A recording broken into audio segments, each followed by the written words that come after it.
What's up, fifth graders? It's Mr. Rindo with this week's challenge problem, and I do hope you find it challenging. All right, I'm going to introduce the problem. I'm going to have you guys give it a shot, see what you can do, try to work it out, and then after you've done that, then you'll have a chance to actually watch how I would choose to solve this problem in particular. Mr. Moody purchased a pair of tap dancing shoes this last weekend. The price tag said $64. But he ended up paying $68 after taxes were charged. What percentage of the original price was he taxed?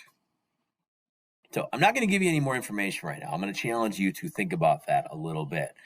So feel free to pause the video and work on it for a little bit. See if you can problem solve. See if you can figure out what percentage of the original price he was taxed. And then when you think you've got it, go ahead and resume the video, because I'm going to go ahead and kind of answer this problem, or at least help you figure out this problem.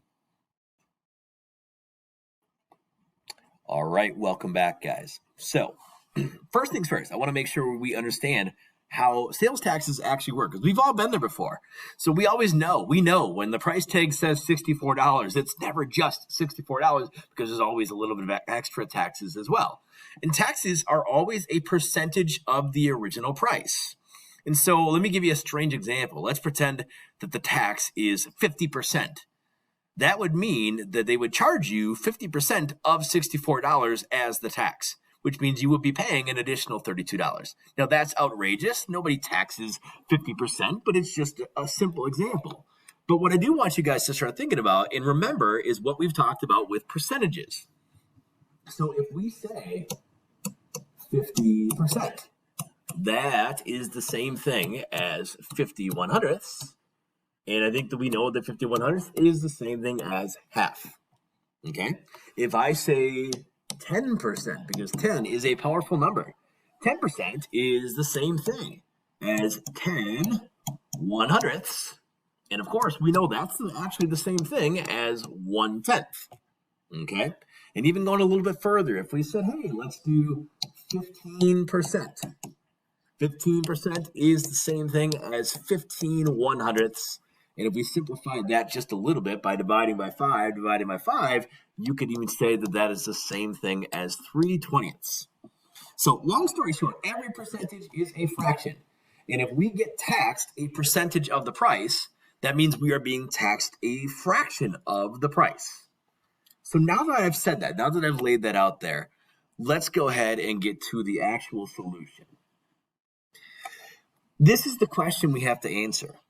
What percent of $64 is equal to $4? Because that's the extra amount he had to pay. The original price was $64, but he paid $68.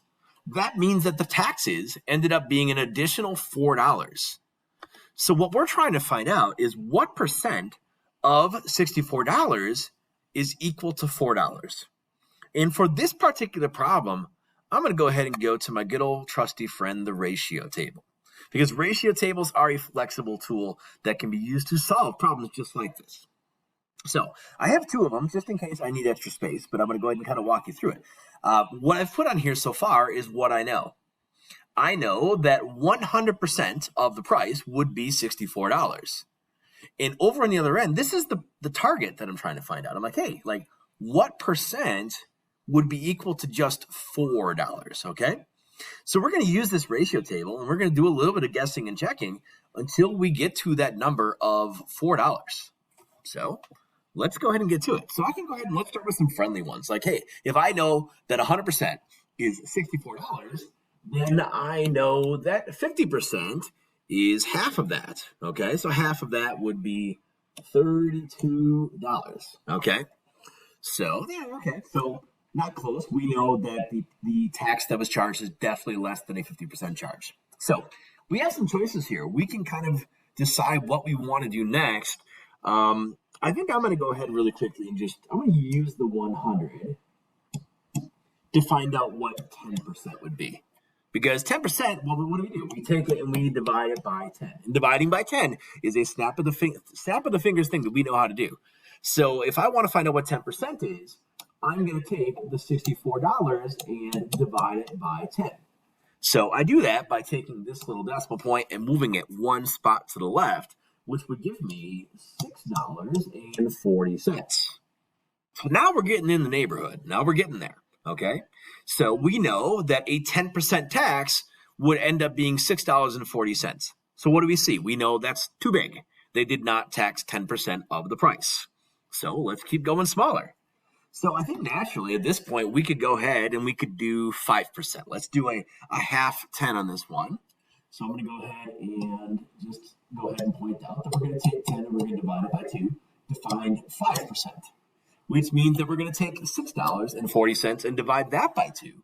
And that would give me $3.20. Now, what do we see? We see that that's too small. So, but we're in the neighborhood. We're getting close. Like, we're actually pretty good here. So at this point right now I need to go even smaller. So in this situation, I think I actually want to find out what just one single percent would be. And I'm going to use that 10 again because 10 is nice and easy. If I want to find out what 1% is, I'm going to take the 10 and divide it by 10, which means that I'm going to take $6.40 and also divide that by 10.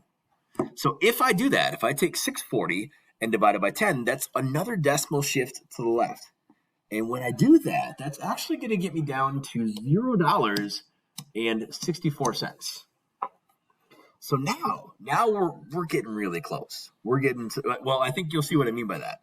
Now that we know what 5% is and what 1% is, I'm going to combine those. I'm going to add those together. So that's going to tell me that a 6% tax, if I add $3.20 and 64 cents together, that would give me $3.84. And let's think about this now. We might be thinking like, oh, what about 7%? But if I add $3.84 and $0.64 together to find 7%, it's going to be over $4. So it turns out that there's actually going to be a fraction of a percent here. So now that I know 1%, I'm going to go ahead down here and find out what half of a percent would be. So half of a percent is going to be half of 64 cents. And that would be 32 cents. Okay. Now, if I take that 6 and I take that half and I add them together, that's 6.5%. But if I add $3.84 together with 32 cents, that's still over 4. So what do you think I'm going to do again? I'm going to split the half in half. So if I take 1/4 of a percent, 1/4 of a percent, I'm going to have to take that 32 cents split in half, and that gives me 16 cents. And we just found our magic number, friends. Because if you look carefully, $3.84 and 16 cents, they add up perfectly to $4. So what does that mean? It means that the percentage that was charged in taxes was 6 1/4%. And another week, so we could write that. They charged 6 1/4% of the price. Or if we want to write that as a decimal, it was a 6 2500th percentage charge. And you're probably like, whatever, like, why are we doing fractions of percentages? Because that's actually how sales taxes works, guys. So if you actually look up the Minnesota sales tax, I do believe right now it's like 6.875%. So every time you buy something in Minnesota, they charge you an additional 6.875% of the price. So what I want you guys to know is what percentages are actually doing and where these taxes actually come from and how they are calculated. Hope you found that problem interesting, guys, and I hope you're having a wonderful week.